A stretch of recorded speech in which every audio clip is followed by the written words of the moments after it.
Good morning. I'd like to welcome everyone to the Atchison County Commission budget hearing. This is a special meeting today, September 21st. It is on this day due to the state statute requirements. I will call the meeting to order. Before I provide the invocation and we stand for the Pledge of Allegiance, we're waiting on Commissioner Knoll. He'll be here in just a second.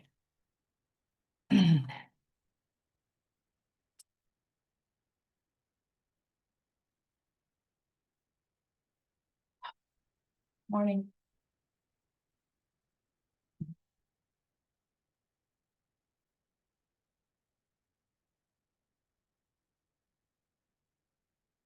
All right, if you please stand, I will read the prayer for elected leadership for our invocation and ask you to join me in the Pledge of Allegiance. Oh God, give us strong, wise, compassionate leaders.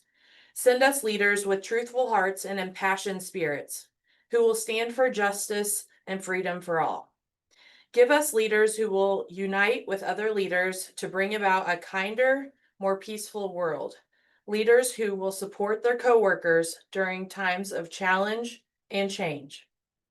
Give us leaders who are servants of the people, listening, encouraging, caring for all races, creeds, and cultures, welcoming those seeking asylum, providing a safe place for all to thrive.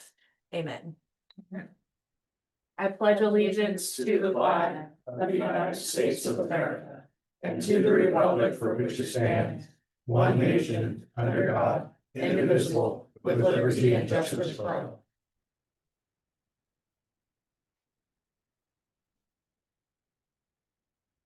All right. Just a couple things to set the stage before I open the budget hearing today. Thank you all for coming. Just wanted to reiterate, the only reason we are here on a Sunday is due to the state statute guidelines that put us on the September 21st. We have remedied that situation, have reached out, our finance director reached out to the state to get that added to the budget calendar information, and then to alleviate this in the future, our clerk and finance director will be outlining what the year looks like in these dates at the beginning of the year. So everyone will know that, and we won't be hindered by publication in our local paper and our timeline of working through all the details of this. So just want to let you guys know that's why we're here today, to reiterate that. I'd like to remind everyone also that the purpose of this budget hearing is for comments on the budget as a whole. It is appropriate to talk about policy choices, service levels, and tax impacts. It is not appropriate to name or discuss specific employees, their performance, or their pay. I'd like to encourage the public to avoid identifying specific employees who may have been affected by decisions during the 2026 budget discussion and outcome. The commission is not allowed to discuss employees or non-elected personnel, and so we will not be engaging in any of that. So with those ground rules, I'd like to open the budget hearing, and I would like to turn it over to the finance director to provide an update for all of you and those watching on Zoom of where we're at as of Tuesday after our meeting. So. All right. So I'm going to share this PowerPoint that I created for today. Might get a little bit of information. It's a little slow. Okay. I think it's okay for the people watching. So if it's a little small up there, I apologize. We might be able to move some of the screens around. So today, for this purpose, we're at budget hearing. And kind of what Commissioner Quinn said is why we're here today. We have to wait 10 days after the publication was in the newspaper. And then also 10 days, we have to have our hearing before the October 1st deadline. So that 10 days on the back side, 10 days on the front side is today, September 21st. Atchison County Commission did vote to exceed the R&R. So with that, the maximum amount of property tax mill levy would be 68.951, or $15.8 million in ad valorem taxes. This number came from a total of all the elected official and department head budget requests. So that's just how we got to that number. After the R&R hearing, there was plenty of feedback from public about various things, but the commission listened. We came back here to this room after that Tuesday date, and they got their heads together to come up with where they can reduce some things. So we've done that, they've done that. They come from personnel expenses, changing some expenses in capital outlay such as vehicles, equipment, planning for road reconstruction, bridges. Some of those things just have to be put back a little bit later, and defer that just until we can come up with our funding sources better. So with that, if we move on to see how we landed, I know it's a little small, but trying to get everything on the screen, so I apologize. The budget request for that 68 mills was a little bit more than $16.6 million. The board reduced it to 14.8 million.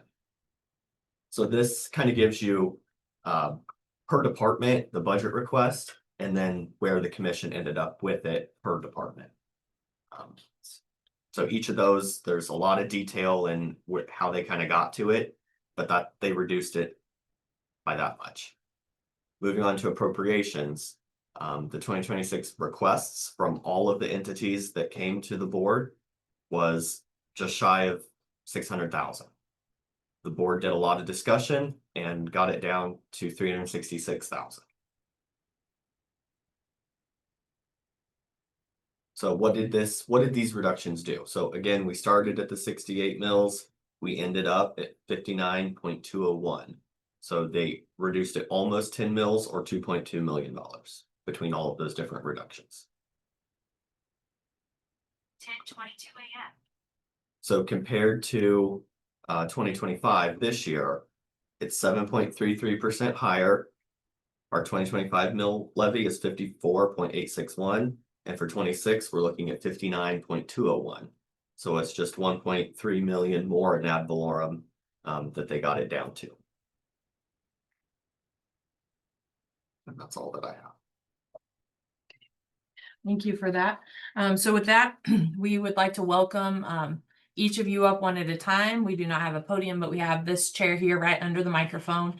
So if anyone wants to speak to the commission regarding the budget, please feel free to come up one at a time and let us know any of your thoughts.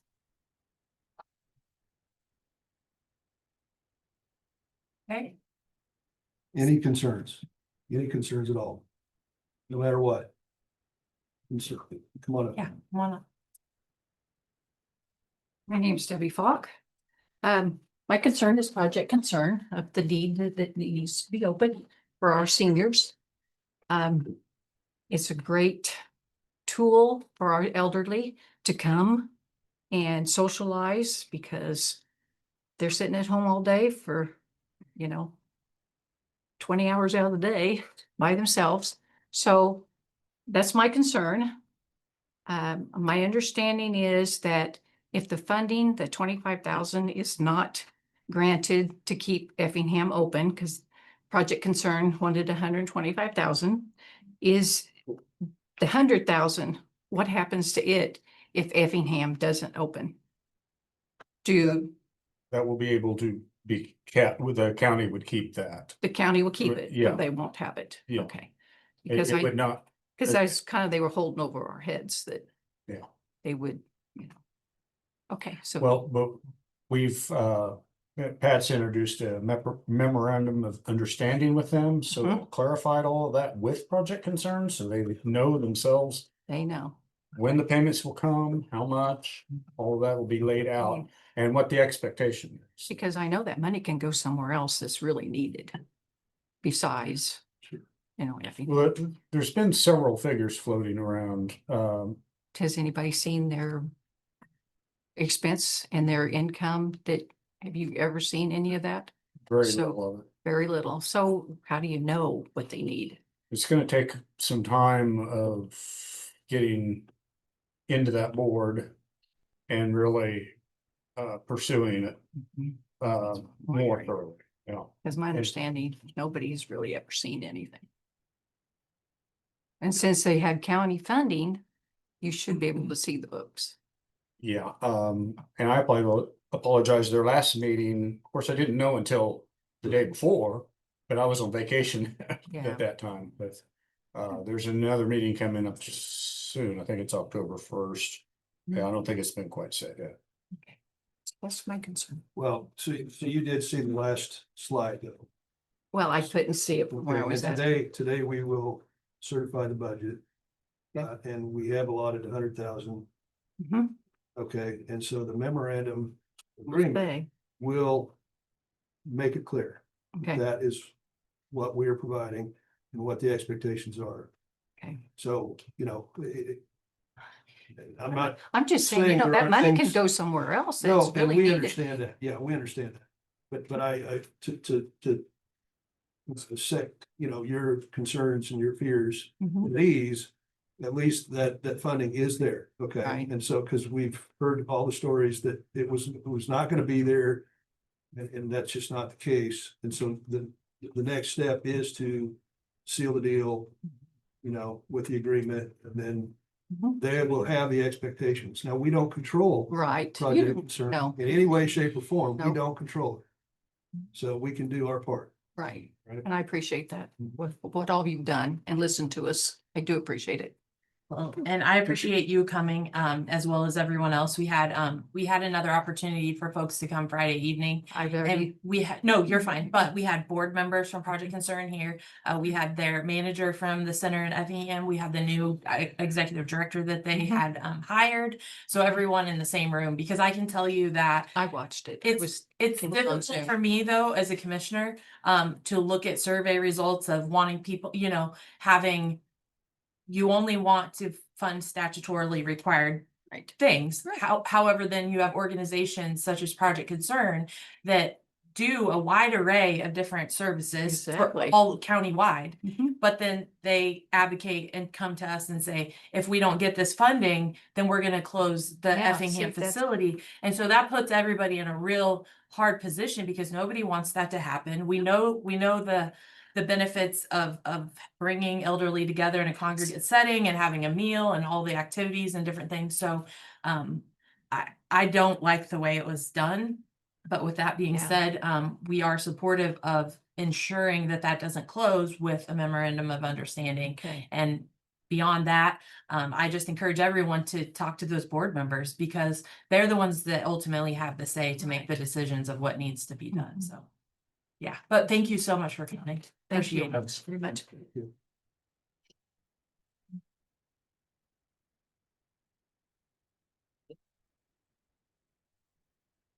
Anyone else want to come up and speak? If not, seeing none, we have our budget certificate that the finance director has presented based on the numbers that we just went over. So with that, look for a motion to adopt the 2026 budget certificate as presented at the 59.201 mils. With. Sorry, I just want to make sure. So it's the next page, it's Okay. the supporting documentation. This is just the one That's we're just- signing. Got it. So with that, I would look for a motion to adopt the budget in its current state. So moved. Second. Moved and seconded. All those in favor say aye. Aye. Passes 3-0.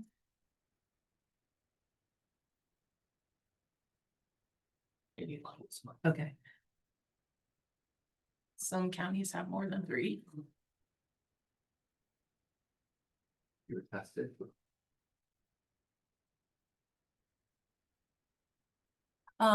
Just while they're signing, a few other thoughts that come to mind is.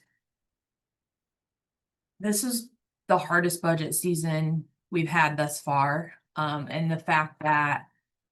Some of decisions, in the past have now caught up with us. And it felt like the rubber met the road as far as like, there's no other options. There's no cash influx. There's nothing to give tax relief to our citizens. And so we had to dig deep and find ways in order to provide that to the 7% increase.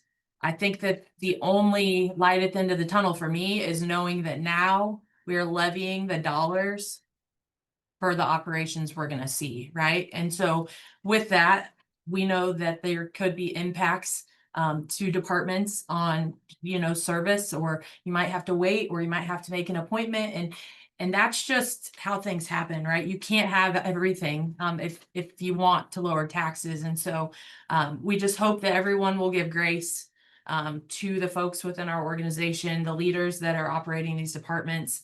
And then also looking forward to future budget years, it's going to be a lot easier for the public to know what's going on, because we hit the baseline. This is going to be the baseline of we're levying the taxes to cover the operations. We've removed all overages for the sales tax shortfall. So there's none of that. And in my opinion, if those two budgets of joint communications and solid waste have to increase, and the sales tax isn't enough to cover it, then we need to start having conversations of what those revenue sources look like on a user base at solid waste versus putting it into property tax, because it's easy to throw into the budget to cover the cost, but keeping people in tune with the decisions that are made and where the money goes and how it's funded and what it's taking care of, because this is going to be, I think, good for the public to have that baseline of knowing what the dollars are going towards and how it's happening. So just wanted to kind of share those thoughts for you guys on that. For me, Commissioner Knoll, do you have? We've been kicking the idea around for a sales tax to fund the portion of the budget for EMS and rescue. Some say, well, you're not lowering your spending, but you're catching a different clientele, for a lack of a better word. Instead of just the property tax, you would be reaching some of the transient people that are through here from Benedict and that are spending money and things like that. So it would catch, it's gotten down to where there's no tax base for the county. The only thing we have is property tax. There is nothing else. We don't, the cities have franchise taxes and things like that. Well, when you're only have one trick, it gets overloaded pretty quickly. So that's something that I'm interested for. If anybody's got any ideas on that, please let me know. Commissioner Campbell? Everything that I heard up here just now, I'm behind all of it. We got to a point, we didn't have a choice. So we did have to make cuts, personnel cuts, and we listened to the constituency at the R&R hearing and after, and this is our response. Like Commissioner Quinn said, that there was no other option this year. So it came to a head. It was time to do the right thing. We have established a baseline, and from here, I would encourage the public to pay attention, stay engaged, because our intention going down the road, 27, 28, is to make it even better from here on out.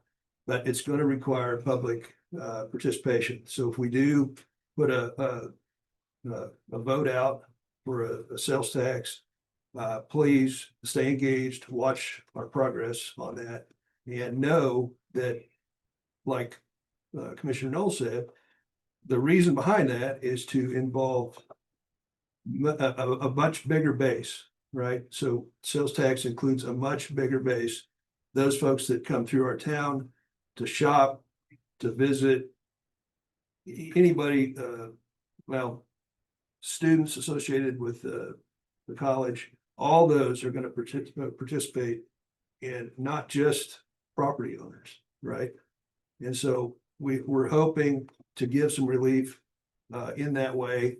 And that's just one of our ideas. We've got a multitude. It's a comprehensive look at things that we can't discuss completely here. It would take us forever to go into everything, but I would say stay tuned and watch what we're doing. And you can call us, our phone numbers, our emails, we're online if you have any questions or ideas. Yes, ma'am. I have one thing. I think. So looking at, I know you've got lots of reductions in staff, you've got a lot of, reorganization, like basic stuff going on.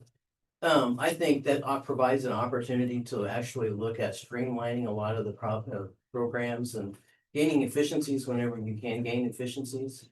Because I mean, no one likes to be cut. I mean, that's just a fact of life. You don't want to do that, But a lot of what we see in public government and everywhere is that they just continue to keep it by staffing and staffing and staffing.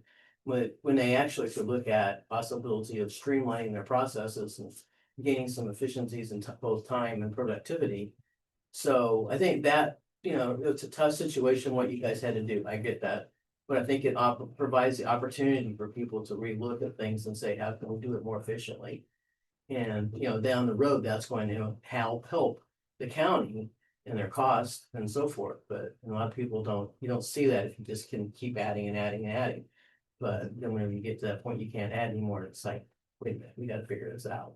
So. Yes, ma'am. Thank you. Thank you for that. They could definitely make a case for more automation, maybe kiosks, that type of thing. So people can help themselves pay online, different options that people really hadn't considered before. But if there's appointments or long lines or things, because now the staffing isn't there at the peak times, I think people will start looking into that more. Plus, as the demographic changes, we all know our kids just do everything online, push a couple buttons and do it, and that's no thing for them. But I've never done anything online. I don't want to, I don't pay anything with credit card. So, it's the older demographic is slower to change to automation most of the time. It's gonna be a learning process on both sides. Yes, ma'am. Yeah, And that's something that, you don't want to have to do that to your citizens, but it comes to the point where, if you gotta keep your costs down, you have to look at some kind of automation or new process to. get through it. Those were just some of the things that we learned, right? Because we had these conversations of, we got metrics and we took a look and we asked the question, what impact is this going to have? And we heard the answers.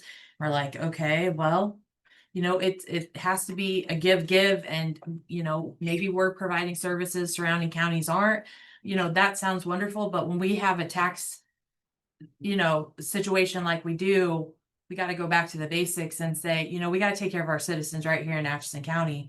And it's not easy, but I have hope that with the leadership we have, and all of our leaders in Atchison County, that, we will come out of this in a positive way, and with the citizens that see us as commissioners listening and getting the taxes down, and lowering it that much, that I think they'll have grace when they come here if they have to wait a little bit longer, because they know their tax bill is sustainable. So it's, so thank you for your input though, and thank you for coming. Again, just want to reiterate, Sunday would never be a choice for us if it weren't statutorily required. And I plan to talk to our state legislators and say, you can give us your rules, but can we not include the weekend days? Because it's just, Sunday is a terrible day to have this fall on. And we realize that. So we were happy to have the opportunity Friday evening to have people come in after work and visit with us as well. So with that, I would close the budget hearing and look for a motion to adjourn. so Second. Moved and seconded. All those in favor say aye. Aye. Aye. Passes 3-0. thank you all for coming. Thank you.